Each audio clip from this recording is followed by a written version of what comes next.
Space, the final frontier.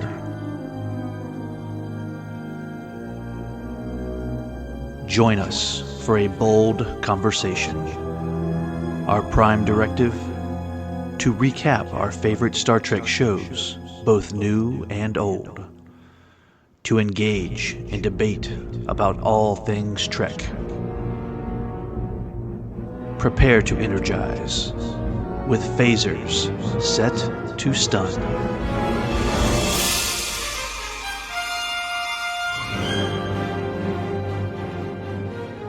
Hello, everyone, and welcome back to another episode of Phasers Set to Stun, where we continue to show our love for everything Star Trek in this ongoing series from a Film by podcast, which focuses on every quadrant of the expanding universe of Trek by covering television, animation, movies, directors, and much more. Plotting the course, as always, is your core Trek crew. I'm David Burns. I'm Scott Hoffman. And I'm Wayne Whited. Red alert, you lower deckers. This episode is full of spoilers, so if you haven't seen it, please go do so, and then come back to join us. Well, we have sadly reached the end of a wonderful ride with the USS Cerritos. Episode 10, The New Next Generation, written by Mike Mahan and directed by Megan Lloyd. Megan has done a lot of stuff this season, guys, that I have noticed, and she has done a fantastic job. And she does it again in this episode. But before we dig into it, Wayne, what was this episode all about? Continuing on from the events of last episode's cliffhanger, Lieutenant Boimler has received a message from the alternate universe, and with it, a mission. The USS Cerritos must close the rift before their reality and all other realities are completely destroyed. Things aren't going to be easy for them when the Klingon brothers Maha and Malor show up pursued by a fleet seeking revenge against them. It's a race against time, and with reality changing around them every second, it will take the expertise of every member of the crew of the USS Cerritos to save the multiverse. Gentlemen, there are many things to love about this episode, but the one thing that I like to point out is that it brought the best out of the crew and really centered on the core characters, which is what we needed. Yeah. You know, this episode truly gave us what we needed without overloading it and leaving us with this wanting more from this crew, but still making us feel satisfied, you know? It really felt like the series finale, All Good Things, with the Next Generation, where it just left it open, and you could have more coming down the road, which I hope we do have. Yeah, I do. Because there's so much goodness in this episode. The whole series has been fantastic. But this episode it just had me on the edge of my seat, wanting more, and just seeing where they were going to go with it. And their closing on it just was fantastic, in my opinion. What do you guys think? Yeah, I mean, it was expertly written, perfectly directed. It's the epitome of what I think really works about Lower Decks. It's the unexpected relationships that work well together.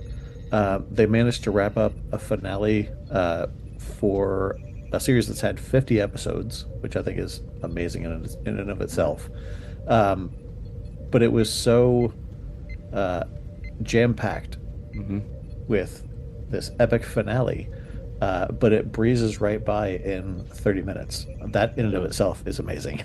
Yeah. But I've watched this 2 or 3 times already, and it doesn't seem to skip a beat. It doesn't seem to leave you wanting more.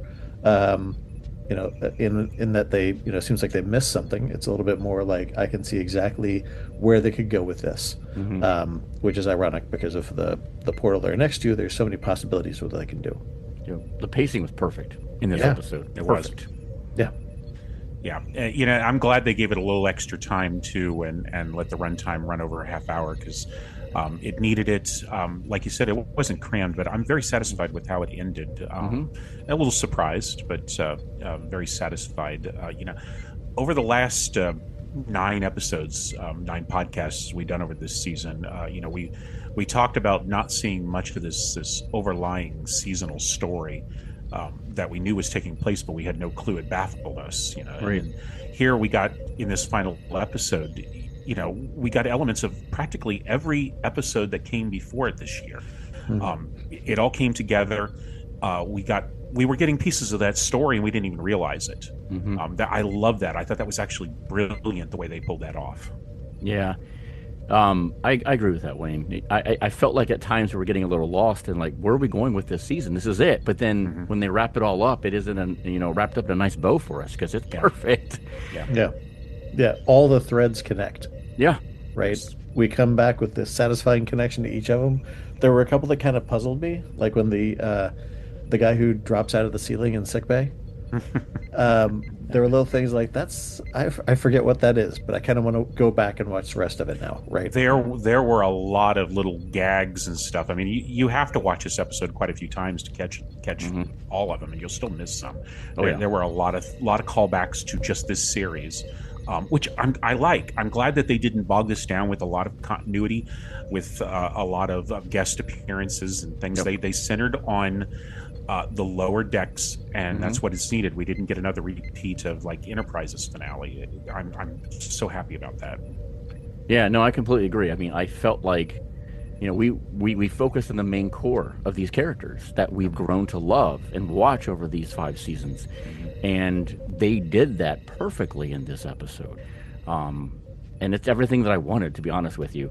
I always talk about, and I think last episode we kind of talked about the animation. The animation in this one was phenomenal. Yes. The whole Klingon ships, the fighting. Oh yeah. That was all absolutely so well done. It really was. Even the Klingon captain's little dog. Yeah. That looked like that was like prime Disney kind of thing. That had me laughing. It's like the Targ version of a Chihuahua. Oh my god, that thing was ugly. Yeah. Especially when he went to the screen, he's like there, like full screen. Like, oh, right. And yet you can see it becoming like a plushie, right? Yeah. Oh yeah, definitely. You're absolutely good. I got to tell you guys. I'm sorry. Go ahead.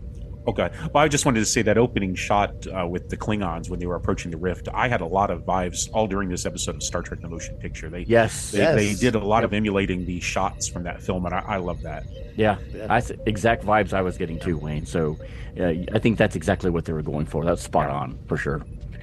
One of the things that I laughed hysterically at the last episode, and I'm kind of glad they revisited it, was Boimler getting the message on the tablet and freaking out again. Yeah. When they showed that in its entirety, and you knew what they were doing when they went back. They were all like, having a drink and stuff like that, and you knew that this is kind of like right before he gets that message on the tablet.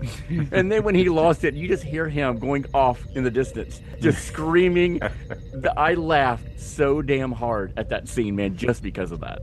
Yeah, the voice talent in this is top notch. I mean, specifically Jack Quaid, right? It would be amazing to watch any one of these cast members, specifically Boimler and Shax. I'd love to be there in the recording studio just to see the footage of them, live action, doing these freakouts, right? I mean, you'd have to be laughing, right? You're the person that's recording the audio. You've got to be laughing hysterically at listening and watching these guys, right? Yeah, it had to be a lot of fun. Yeah, I'm intentionally going to be Jonathan Frakes and do a 2-take and just say, "Yeah, that was great, Jack. You went wailing around for like 10 minutes. Can you just do that again?" No doubt about it. There are so many good things in this episode that we could be sitting here talking forever about it, to be honest with you. Yeah. Just giving everybody the proper amount of time, to just... I felt like I'm satisfied at the end, but it's like, can we please have a movie with these characters? No, yeah, please. Can if you want, give us a movie on Paramount Plus. If you want to go live action with it, I would be okay with that. Would be tough to do because there's a lot of stuff that works in animation that might not work in live action, but we've had a little bit of the live action, came over to Strange New Worlds. But there's so many ways it could go with it. I mean, jumping a little bit ahead of the whole ending, that opens up the door for anything. Interdimensional travel now. Captain Freeman, she's funny enough on Starbase 80 now, but I had a feeling that's where that was going to go, even though when that joke popped up earlier in the season. But there's so much they could do with that. Well, and I hope they do revisit that because that would be very interesting. It shows how much they clearly have to love Deep Space Nine. Right? Yes. By having Starbase 80 be right there at the edge of the rift, become liaisons to an unusually important gateway. Yeah. Make that into a movie. Or just I agree. Make a movie about something completely different, but just have that be a part of it, still be satisfying. Yeah, I had that same feel too. I mean, it felt just like Deep Space Nine, and I know that's what they were going for. Yep. The way this episode really changed the whole course of Star Trek and its exploration. That's brilliant. They now have all of reality to explore. It's mind blowing. I mean, where they could take this, and the fact that Starbase 80 is now the guardian of the Rift, and that she's in charge. I hope we see more, and I'm pretty confident that we will. I don't think this is the end we'll see of Lower Decks. It's the end of having seasons of it, but I'm sure these characters will appear again on screen. Yeah. I'm sure we'll talk about a little bit of this in the Easter eggs coming up, Wayne. But, when the ship kept changing, man, I'm telling you, that was fantastic. Because I'm sitting there anticipating, what else is it going to become? What else is it going to become? And then it just, when I saw Enterprise D, and then it's just like, oh my God, this is awesome. Keep doing this. And, I think, didn't we get a shot of Enterprise E for the first time? Yes, Wasn't it in this? Yes, we did. It was at the end of the episode, yeah. Yeah, so it's so cool that they crammed a lot of that stuff in here. And going back to watch it, as you said earlier, you should go back and watch this episode 2 or 3 times, because I guarantee there's stuff you've missed. And there was a shot at the way at the end when just before the Cerritos left, where they panned over the Enterprise E to the Cerritos. It reminded me a lot of that shot from I think it was Star Trek 4 or 5, where they panned over the Excelsior and there was the Enterprise A. Yeah, I love that because it shows that while the Enterprise has been the ship that we followed so many times, there are other ships in the Starfleet that have their other stories, and that's what Lower Decks has given us. It's given us the story of the Cerritos, the story of another ship, and I love that. I love exploring what can be done with the Star Trek universe like this. Well, and you've got to give it to Titmouse Animation, aside from the individual animators that are doing it, but the fact that they had to cycle through so many different ships on the outside, but then they also had to cycle through so many ships at the same speed on the L cars on the inside. Yeah. With all that detail, it's kind of like, all right, draw this entire ship, the layout, the blueprints. Okay, now do a whole different one to replace it. This will be on for about 3 seconds. Yeah. It's done perfectly. It was when the Klingon ship turned into like that ancient Klingon vessel in an ocean. Oh. Yeah. Is it going to happen to us? Well, yeah. Well, and I love whose lines? Dr. Ta'ana had the line, "Why isn't their ship transforming?" Well, it probably is. Klingons hardly ever update their designs. They always want them to look like a big stupid bird. Yeah, I like that. That's right, though. It's true. Something that caught my attention or kind of came to mind, the fact that they're positioned outside Starbase 80. So not only do they save their own reality, so in that sense, they're not only pioneering new frontiers they can explore. They're big heroes because they saved their reality, but they're also pioneering Lily Sloan's reality, their version of Starfleet, because they had been exploring just kind of willy-nilly with these holes that had to be sewn up. Now they've got stable technology, which is the crux of their entire fleet. Yeah. That in of itself has got to be like, I mean, when I saw Tendi a little bit later and she still had just one pip, I'm like, seriously? After all this, just have a pip, man. Give them all pips. Give them all pips, for crying out loud. They've earned them. It's one of the scenes in this episode that I absolutely love, and it just shows you the growth of the characters, is when Boimler and Mariner are talking to Captain Freeman. And Captain Freeman basically, believes in them, trusts them, and just says, go with it. Go. You guys are in charge of this. Go for it. And they're kind of like taken aback by it, especially Mariner. I'm like, what? But they've grown to that point that they can be trusted in this stuff. They've proven it. So go for it. And I love that moment. I really did. And speaking of growing, one thing I want to bring up is the character of Rutherford in this episode. Yes. When the episode started, I wasn't sure what exactly they were doing with him. He spends the first half of the episode complaining. He's mad. It seemed very off character for him at the time. But then I'd forgotten that earlier this season, he was having trouble connecting to the Cerritos with his implants. Then it slipped my mind completely.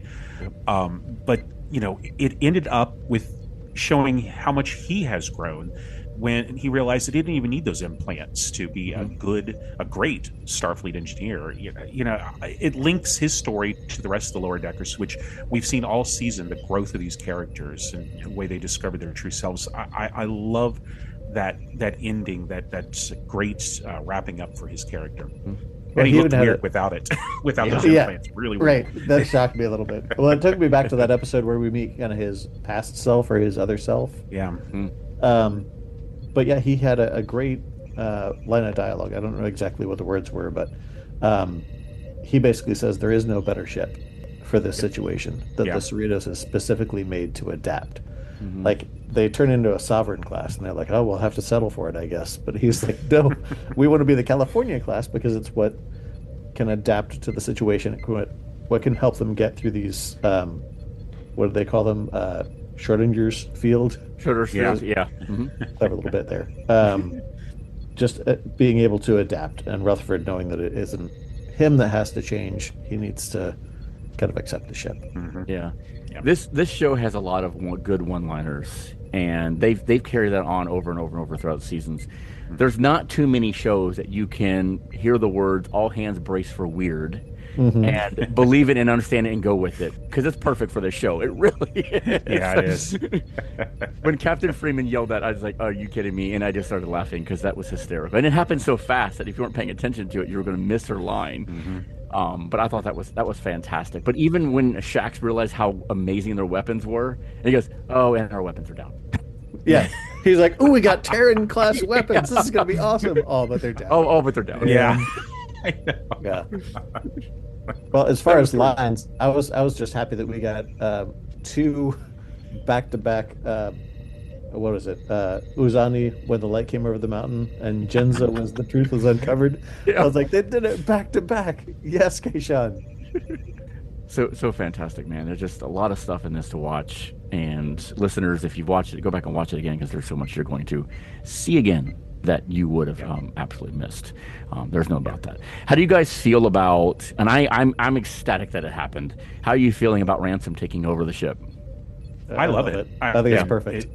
It seems like the natural progression. Although I'm not crazy about his, was it engage the core? Engage the core. That's perfect, though. Perfect. And they were even having that conversation, too. They're like, what's going to be your saying? What's it going to be? And it's like, engage the core. Like, oh, no. Yeah. If we ever have a continuation of this, which I really hope we do, there's no better choice for the captain.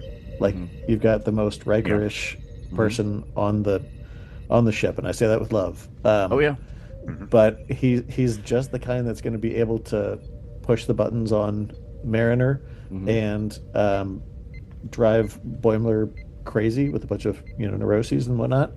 But Jerry O'Connell has done such a great job as Ransom. He's probably not a character you're supposed to like all that much, but he's so fantastic in this, and I got to give him credit. Yeah, but over the season, we've always mentioned about how much of a buffoon he can be, but he's also proved how great of an officer he's been in many of these last episodes. So he'll make a good captain. Yeah, absolutely. And he brings out the best in people. He's the first one that Boimler realized what was going on when he thought he was being used in the episode. Remember? That's right. And then Boimler's like, when Ransom was like, no, he says, you're a great officer. I believe in you, and that's why I picked you. Yeah. So Ransom is good with that stuff. He really is. And he may look like a buffoon sometimes, and we've learned that he kind of did that on purpose to make people be good and do their job. I think he's the perfect captain to take over this ship. And the fact that, which I think is funny that Boimler and Mariner didn't want this competition with each other to become the first officer of the Cerritos. But I love that aspect too. I hate the fact that we're going to miss out on that. I hope that maybe down the road we'll get to see that. But I would love to see that happening, because that could be some very good episodes. It really could. Oh, yeah. But I hope it doesn't take too long, too, because I know that there are probably some people that might still be resistant to it. I would say, it takes 10 half-hour episodes to digest this season, right? Yeah. It doesn't take much to dive into it, and I guarantee it's going to be satisfying. You just have to give it the benefit of the doubt and dive into it. You'll never find more depth in modern Star Trek. Yeah. From a place that's totally unexpected and very, very original. Yeah. So, Yep. And we've had that conversation a few times, I believe, this season, where we've talked about how there's a lot of people out there, fans of Star Trek, who just don't give the animation a look. You know, you're missing out. You really are. Yes, they're missing out of great stories. They're Yeah. missing out of a lot of laughs and a lot of returns and Easter eggs. Are missing out on so much. They need to start watching it and embracing it as part of Star Trek, because it is. It is now. Yep. I completely agree. It's been a great ride, these 5 seasons. It has been fantastic. I remember when the season 1 started coming out, and I'm like, you know, it was kind of new for Star Trek. I mean, I know we had the original animation years and years ago, but this is kind of, you know, new ground for Star Trek, at least modern Star Trek, that we were getting in animation. And then when you realize the route they were taking, you know, comedy, and it was about the lower decks. At first it was like, how are they going to do that? How are they going to capture that magic that is Star Trek in animation and do it as a comedy and do it with the lower deckers? Boy, did they nail it. I'm telling you, they proved me wrong, because at first I'm like, I don't think this is going to work. And then I started watching it more and more, and then it just really became magic. It did. Right away, too. Right away. Yeah. It was right in season 1. Yeah, so it's fantastic, and I really feel sad for those who won't give an animation a chance and don't consider it as canon, because I'm sorry, it's canon. Yes, it is. absolutely. Yeah, and you're going to see, I guarantee, you're going to see the love for this series double when people are looking back on it. I think there's a lot of people that will have, you know, kind of missed the boat. They'll catch up to it later, and it's going to get that kind of Renaissance love that things like DS9 get. That you know, Next Generation was getting flack when that was first coming out, and look what's happened with that. So, Yeah, I agree. It's true. Absolutely. All right, guys. Well, let's move on to some of our favorite parts that we always like to discuss on each of these episodes of Lower Decks. So which character do you think stole the episode in this one? Wayne, you kind of gave something that I was going to talk about, so I think you kind of let it out of the bag on a character. So I'm curious to what yours is. Nah, you're going to be surprised on my answer. Oh, okay. Because I absolutely refused to pick one single character this time. I refused. Because for me, the spotlight of this episode, which shined the most, was the crew of the USS Cerritos as a whole. You know, the way they came together to solve the solution or the situation, and let's be honest, this was a situation that would have been difficult for even the Enterprise to and their crew to handle. I mean, the way they found the best of themselves, they worked together. That was the highlight of the episode for me. The accumulation of 5 years of growing and discovering themselves, and they all got to shine together one last time. So I am going to give a weird answer, and that's mine, the crew of the Cerritos. I'm not surprised by the answer, actually, Wayne. he's putting in a Hoffman chip for that. He is. I'm not surprised by that, actually. And I'll tell you a little bit more on that. Scott, what about you? Well, I'm going to give an answer to the first part when you talked about favorite moments. I can't let it go by. I gotta say Cetacean Ops. I loved how much attention Cetacean Ops got. Like, I mean, think about that. On a starship, we have like the dolphin deck. Yeah, gotta be said. For me, so I was focusing on one character, and for me, I think the one who had the strongest arc felt like Rutherford. Yep. I don't know that he gets many mentions like in this season, but his ingenuity, his willingness to continue to pursue the solution, and I mean, he pumped the rift's energy directly into the core to transform the rift itself. Yep. And just the fact that he was able to go through that kind of process of relearning that it was that he was still in love with the Cerritos, he just didn't know how to work with it anymore. And once he discovered that, it all fell into place. Yeah, absolutely. What about you, Dave? So for me, it absolutely is Rutherford. I agree with Wayne. It's nice to give it to the whole crew here, and they deserve it, every one of them, because it's been fantastic. But Rutherford really felt to me that he finally took that step forward to become, someone else, even though he wasn't. He's losing his interest. He's getting angry at every single thing, and even admitting that he's losing his love of the Cerritos, which was kind of taken aback by everybody. Like, what? What do you mean? And it really felt like, oh, I see where they're going with this. They're basically going to say that we get to the end of this episode, Rutherford's going to go off on another ship, or something's going to happen to this character by the end of this episode. That's what it felt like. But then no, they backtracked on that, and then when he realized, he internalized that it was his implants that was holding him back and causing this to happen, and he removes them, saves the ship and the crew, and just becomes who he should have been all along. He made that step forward, and that really was like, man, this is incredible for Rutherford, and that's why I had to go with him. So Scott, I completely agree with you on that. But again, Wayne, your answer was perfect too. It was really hard to decide because everybody had that perfect moment. They really did. You're both right. I mean, I mentioned earlier, his storyline in this is great, and everything you said is spot on. Love the character. Yeah, absolutely. Something that just came to mind, though, Dave, while you're saying that, I had forgotten that the first episode of this season, when we meet the alternate realities, Rutherford, Boimler is trying so hard to become the other Boimler. Mm-hmm. And we see Rutherford do the exact opposite. Yep. Right? He's struggling with the tech, and it's only until he decides to give it up that he finally finds his place. Yep, right? Yeah, that's right. Instead of diving in so deep to the tech as his alternate had done. Mm-hmm. I think his character grew so much. Everyone's character grew so much this season. Yeah. But it was nice to really see him break out of that too here at the end. It really did. Yeah. Yep. All right, let's get into that turbo lift. Which Lower Deckers team would you join on the Cerritos for this episode? And I have a feeling we'll probably all agree on this one. So, Scott, you go first. Mine's Rutherford. Yeah. I'll double down. Okay. He got to experiment with so many different versions of the Cerritos. So every time it transforms, he gets to explore another ship. Yeah. And I couldn't even keep count of how many. I'm sure Wayne has an Wayne's estimation at least. But and the fact that he had to fall back in love with the California class in the end, I'll say it again, like to go through that journey had to be such a powerful emotional moment. So I envy her for that. Wayne, what about you? I chose Captain Freeman. She's taking command of Starbase 80, which might be a little rough around the edges. The three of us talked how much we liked that Starbase back earlier this season. Yeah. But she's starting a whole new journey for herself, beginning of a whole new journey for Starfleet. It reminds me so much of when Commander Sisko had first come on board Deep Space Nine. It was terrifying, it was overwhelming, but the possibilities are limitless, and I'd want to be in her shoes at that. It's a good choice. It really is. I didn't think about that one, but that's a good pick, Wayne. Yeah. I'm going to double down with Scott too, and say Rutherford for all the reasons that we've already given.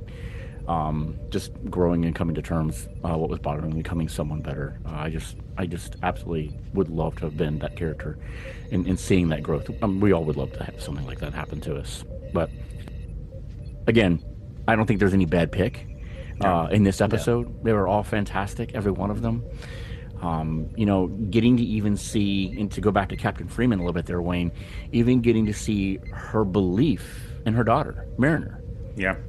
Yes. You see that several times in this episode, and Mariner's still kind of taken back. She's not used to that, but she needs to come to terms that she has become what her mother would hope she would become. Mm-hmm.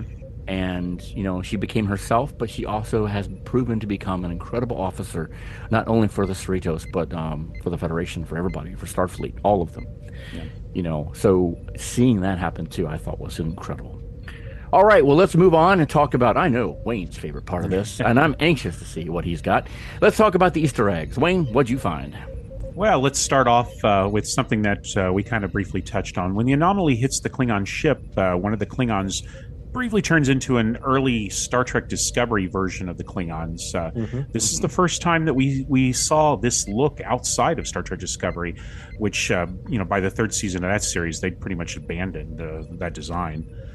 The anomaly also transforms the Cerritos into many other types of ships, as we've mentioned. But let's go over them. Of course, the Cerritos is a California class, but then it turns into a Freedom class, then a Sovereign class, which is the type that Enterprise E is. We have the Galaxy class, of course.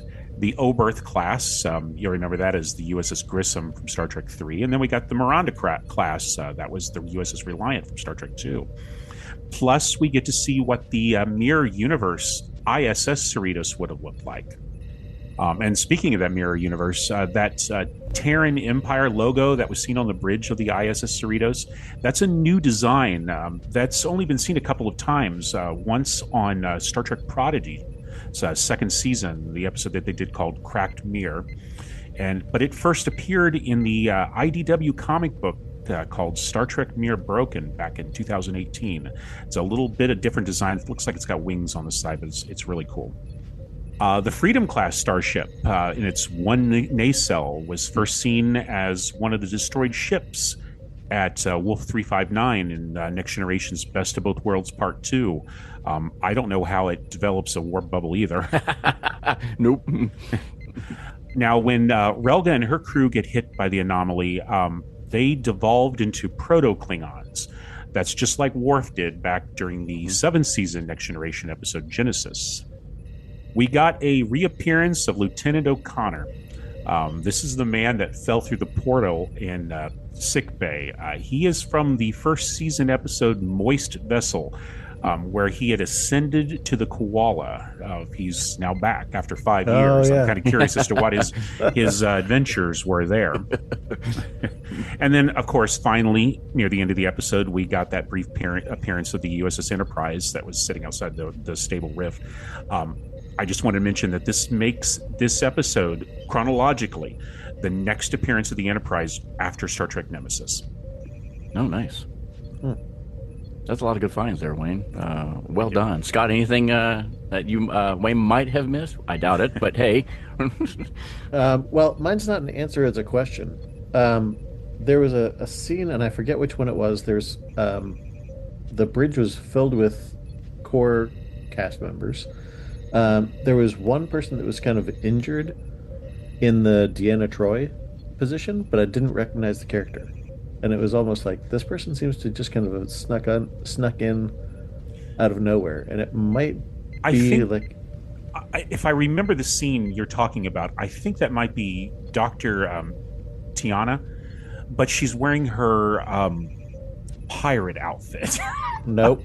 It's not her? Nope. Oh, okay. Nope. Interesting, but nope. I'll have to go back and look at that then. Yeah, there's I'm not somebody sure. that has like a head wound or something like that, and it's just like, all right, everybody is here.